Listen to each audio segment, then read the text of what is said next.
जय श्रीमन नारायण। आज के इस वीडियो में हम सुनेंगे श्री स्कंद पुराण के वैशाख महात्म्य के नारद और अम्बरीश के संवाद में कामदहन नाम का 8वां अध्याय। मैथिल ने कहा, हे ब्राह्मण, इक्ष्वाकु वंश का पुत्र जल का दान न करने से 3 बार पपीहा हुआ, बाद में मेरे गृह में छिपकली हुआ। उसके पाप कर्मों के फल स्वरूप में ऐसा उचित नहीं हुआ और संतों की सेवा न करने के कारण उसने गिद्ध की योनि पाई तथा कुत्ते की योनि। आपने कहा कि उसने 7 बार पाई, यह मुझको उचित नहीं जान पड़ता। उसने संतों को दोष नहीं दिया और पाप भी नहीं किया, इसलिए उनकी सेवा न करने के कारण उसको निश्चय फल न मिलना चाहिए। दूसरों को पीड़ा देना अवश्य पाप है और अनर्थ का कारण होता है। उसको बिना कारण यह बुरी योनि क्यों मिली? आपने प्रिय शिष्य की इस शंका को दूर कीजिए। राजा से ऐसा प्रश्न करने पर महायशस्वी श्रुतदेव जी धन्य धन्य ऐसा कहकर वर्णन करने में प्रवृत्त हुए। श्रुतदेव जी बोले, हे राजन, हे पुण्यात्मा, सुनो, मैं कहता हूँ। दिव्य कैलाश के शिखर पर शिव जी ने पार्वती से यह कहा था, इन सब लोगों की सृष्टि करके बाद में इनमें रहने वाले लोगों के लिए इस संसार तथा परलोक को 2 प्रकार की विधि बनाई। प्रभु ने इनकी स्थापना के लिए प्रत्येक के 3-3 हेतु रखे, यथा जल सेवा, अन्न सेवा तथा औषधि की सेवा। हे महाभाग, ये तीनों इस संसार की स्थिति के कारण है। इस प्रकार से हे राजन, श्रुति में परलोक के लिए भी 3 कारण कहे गए हैं। साधुओं की सेवा, विष्णु की सेवा तथा धर्म पथ की सेवा। ये तीनों परलोक के हेतु पूर्व काल से निर्माण हुए हैं। जिस प्रकार से घर में इकट्ठा किया गया धन मार्ग में प्रयोग होता है, हे राजन, इस संसार में किए हुए कर्म संपत्ति को देने वाले होते हैं।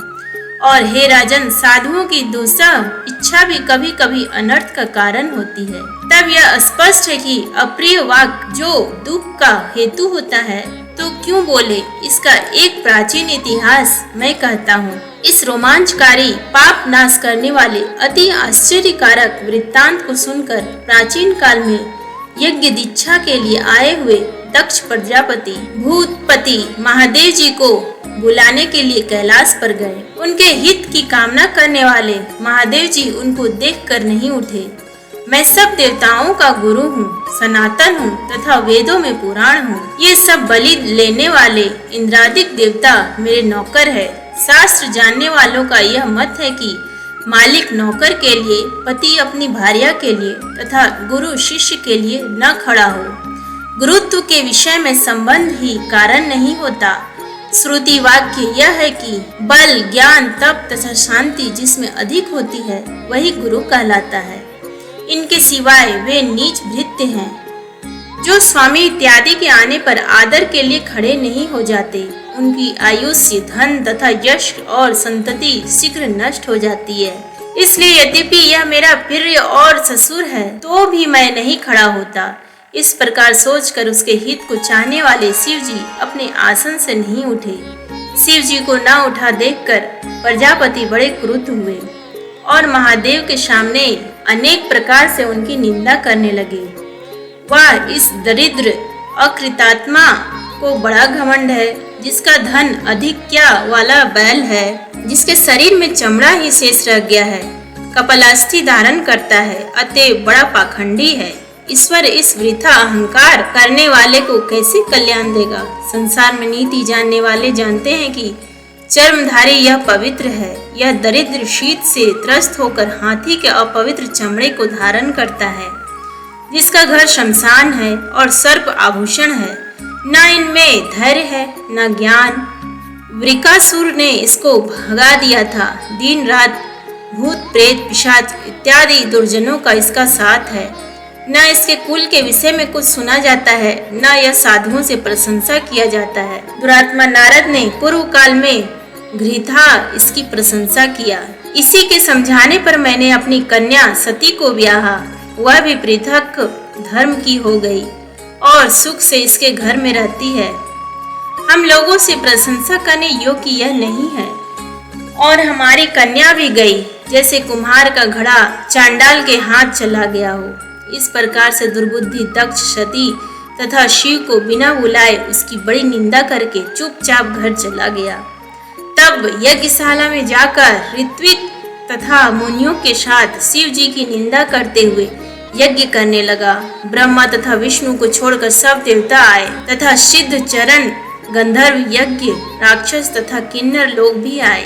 तब पुण्यवती सती देवी स्त्री जाति की चंचलता से प्रलुब्ध होकर उत्सव देखने तथा आए हुए बंधुओं को देखने के लिए उत्सुक हुई। चंचल स्त्री स्वभाव के कारण महादेव जी से रोके जाने पर भी अवश्य जाना चाहिए, यह निश्चय करके जाने को उद्यत हो गई। शिव जी ने कहा, हे पार्वती, वह सदा सभा के बीच मेरी निंदा करता है, वह तुमसे सही न जाएगी। उसको सुनकर तुम सचमुच शरीर को त्याग दोगी।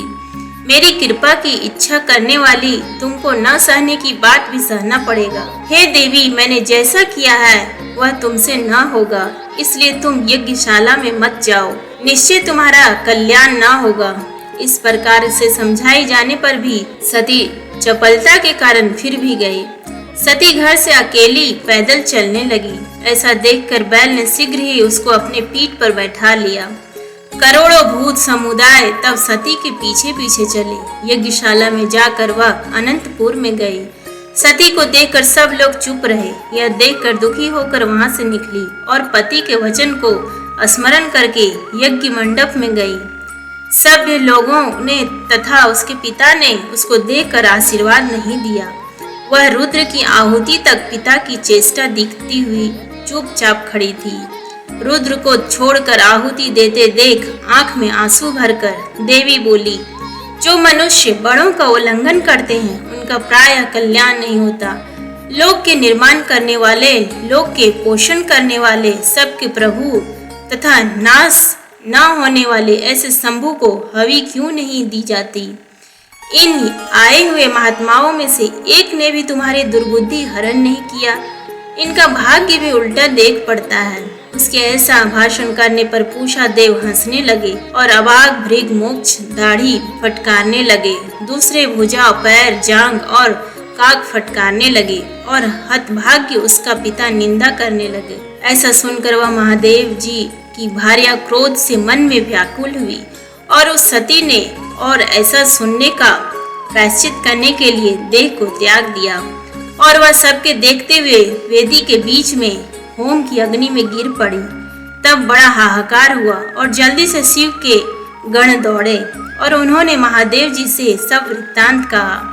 यह सुनकर महादेव जी ने यमराज के समान एकाएक उठकर हाथ से जटा उखाड़कर उसको पृथ्वी पर पटका। तब विपुल शरीर धारी महाबली वीरभद्र उत्पन्न हुआ। उसको 100 भुजा हुई और उसका तेज यमराज के समान था। वह हाथ जोड़कर खड़ा हुआ और उसने शिव जी से कहा, जिस निमित्त आपने मुझे उत्पन्न किया है उस काम में मुझे लगाइए। ऐसा कहने पर क्रुद्ध महादेव जी ने सामने खड़े हुए उससे कहा, तू मेरे निंदक दक्ष को मार डाल, उसी के कारण मेरी प्रिया मरी। इसी महाबली के साथ भूतों के समुदाय भी जाएं। भगवान से ऐसे ही आज्ञा पाकर वे सब शीघ्र ही दक्ष की सभा में पहुंचे और उन्होंने देवता, दैत्य, मनुष्य इत्यादि सब बड़े बड़े वीरों को मार डाला। हंसने वाले पूषा के दांत और जटा को नोच डाला और उस दुरात्मा भृगु की मूंछ दाढ़ी उखाड़ डाला। उस पराक्रमी ने सबों के अंग जिन्होंने पहले फड़काए थे तोड़ डाला और तब दक्ष के सिर काटने में बहुत उद्योग करने लगे, परंतु मुनि के मंत्र के बल से वह रक्षित था, इसलिए नहीं कटता था। यह जानकर महादेव जी ने इस दुष्ट का सिर स्वयं आकर काट डाला। इस प्रकार से यज्ञ में आए हुए सबको मारकर अपने अनुचरों के साथ अपने घर आए, जो मारे जाने से बच गए थे। हे ब्रह्मा की शरण में गए। इनके साथ ब्रह्मा जी कैलाश में शिव जी के स्थान में गए। तब अनेक वचनों से उन्होंने उनके क्रोध को शांत किया। उन्हीं के साथ महादेव जी यज्ञ स्थान में पहुँचे और दक्ष की सभा में आए हुए सबको जिलवाया। तब शिव ने प्रसिद्धि के लिए दक्ष के धड़ पर बकरे का सिर लगा दिया। महात्मा भृगु को बकरे की दाढ़ी लगाई। पूषा को दांत नहीं लगाया, उसको पीस कर खाने वाला रहने दिया। शिव जी ने बिना क्रम के किसी के अंग किसी में लगाए। ब्रह्मा तथा शिव जी से सबका कल्याण हो गया और पहले की तरह महात्मा लोग यज्ञ करने में लग गए। यज्ञ के अंत में सब देवता लोग अपने अपने घर गए। नैष्ठिक ब्रह्मचर्य को करके महादेव जी महातप गंगा जी के तट पर पुन्नाग वृक्ष के नीचे करने लगे। दक्ष की पुत्री पतिव्रता सती देवी ने, जिसने अपने शरीर का त्याग किया था, हिमाद्री की मेनका के कोख में जन्म लिया और उसके घर पलने लगी। उसी समय तारका नाम का बड़ा असुर उत्पन्न हुआ। उसने अति तीव्र तपस्या से परमेश्वरी ब्रह्मा की आराधना करके देव, दैत्य, मनुष्य तथा सर्पों से न मारे जाने का वर प्राप्त किया। वह महाबली दैत्य महादेव जी के पुत्र के बिना किसी प्रकार के शस्त्रों से तथा अस्त्र समुदाय से न मरेगा, ऐसा वर लोक पितामह ब्रह्मा जी ने उसको दिया। महादेव जी को स्त्री तथा पुत्र न होने को कहा। उसने कहा ऐसा ही होवे। वर को प्राप्त करके अपने घर जाकर वह लोगों को कष्ट देने लगा। देवताओं को दास बनाया और उसके घर में देवियां मार्जन इत्यादि दासी का कार्य करने लगी। तब देवता लोग उससे पीड़ित होकर ब्रह्मा के शरण में गए। उनसे वर्णन की भी पीड़ा की सुनकर ब्रह्मा ने देवताओं से यह कहा, हे देवता लोग, मैंने वर देने के समय उस दुरात्मा को यह वर दिया था कि महादेव जी के पुत्र के सिवाय वह किसी दूसरे से न मरेगा। प्राचीन समय में शिव जी की पत्नी सती ने यज्ञ में अपना शरीर छोड़ दिया था। वह हिमाचल की पुत्री रूप में उत्पन्न हुई है और उसका नाम पार्वती पड़ा है। शिव जी हिमालय पर्वत के ऊपर बड़ी तपस्या कर रहे हैं। लोकेश्वर प्रभु शिव जी का पार्वती के साथ विवाह करना चाहिए। इनसे उत्पन्न हुआ पुत्र तुम लोगों के शत्रु को मारेगा। ब्रह्मा के ऐसा समझाने पर इंद्र इत्यादि देवता अपने अपने घर चले गए। तब वे देवता लोग इंद्र के सहित इंद्रपुरी में गए और बृहस्पति से सलाह करके पाक शासन इंद्र भगवान ने अपने कार्य की पूर्ति के लिए नारद तथा कामदेव को याद किया। तब इन दोनों के यहाँ आने पर इंद्र ने यह वाक्य कहा, आप हिमाचल के पास जाकर उनसे यह कहिए कि हे हिमाचल, तेरी कन्या पहले महादेव की पत्नी थी। दक्ष की कन्या के विछोह में शिव जी तेरे शिखर पर तप कर रहे हैं। उनकी सेवा के लिए उनकी प्रिया को नियुक्त करो, वही उनकी भार्या होगी और वह उसके पति होंगे। इंद्र से ऐसी आज्ञा पाकर नारद जी ने उस पर्वत के पास जाकर वैसा ही किया जैसा कि इंद्र ने कहा था। बाद में कामदेव को बुलाकर इंद्र ने यह कहा कि देवताओं के हित के लिए तथा शिव जी के हित के लिए वसंत के साथ शिव जी के तपोवन में जाकर वहाँ इच्छानुरूप वसंत के गुणों को फैलाकर जब पार्वती शिव जी के समीप होए तब तुम बाण चलाकर महाप्रभु को मोहित करो। इन दोनों के साथ हो जाने पर तुम्हारा कार्य असफल न होगा। ऐसी आज्ञा होने पर कामदेव ने बहुत अच्छा कहकर प्रस्थान किया और वह वसंत के साथ, रति के साथ तथा अपने सेवकों के साथ उस जंगल में गया। अपनी शक्ति से बिना समय के ही वसंत ऋतु का विस्तार किया। उस सुंदर वन में सर्वत्र मंद वायु बहने लगी। कदाचित महादेव जी ने भी पार्वती की सेवा से प्रसन्न होकर उसको अपने गोद में बैठाकर कुछ बातचीत करना आरंभ किया। प्राण प्रिया के संग का यही समय है, ऐसा निश्चय करके उत्तम धनुष को लेकर शिव जी के पीछे की ओर चला गया और पेड़ को आड़ बनाकर एक बाण छोड़ा और दूसरा छोड़ने के लिए बड़ा उद्योग कर रहा था। इतने में मोहित चित्त होकर शिव जी चिंता करने लगे, मेरा मन तो कभी चलायमान नहीं होता, किसने इसको चंचल कर दिया। इस चिंता में व्याकुल होकर उन्होंने बाईं ओर कामदेव को देखा। क्रुद्ध होकर ललाट की आंख को खोलकर अपने गोद से देवी को हटाकर ऐसी तीक्ष्ण अग्नि उत्पन्न किया जो लोगों को डरा देने वाली थी। उसी अग्नि से बाण लिए हुए कामदेव उसी क्षण जल गया। कार्य की सिद्धि न देखकर देवता लोग स्वर्ग में भाग गए। वसंत तथा रति अपने दाह की शंका करने लगे। डरी हुई पार्वती देवी भी आंख मूंद कर दूर भाग गई और स्त्रियों की समीपता हटाने के लिए शिव जी भी अंतर्ध्यान हो गए। शिव जी तथा देवी के चित्त के ही लिए करने वालों के लिए अनर्थ ही हुआ। यदि अप्रिय किया जाता तो क्या होता। इसलिए इक्ष्वाकु वंश का पुत्र सर्वदा साधुओं को अप्रिय था और वह दुर्बुद्धि अपना हित करने वाले संतों की सेवा नहीं करता था। इसी कारण से उसने बड़े बड़े दुखों का अनुभव किया और दुर्योनि प्राप्त किया।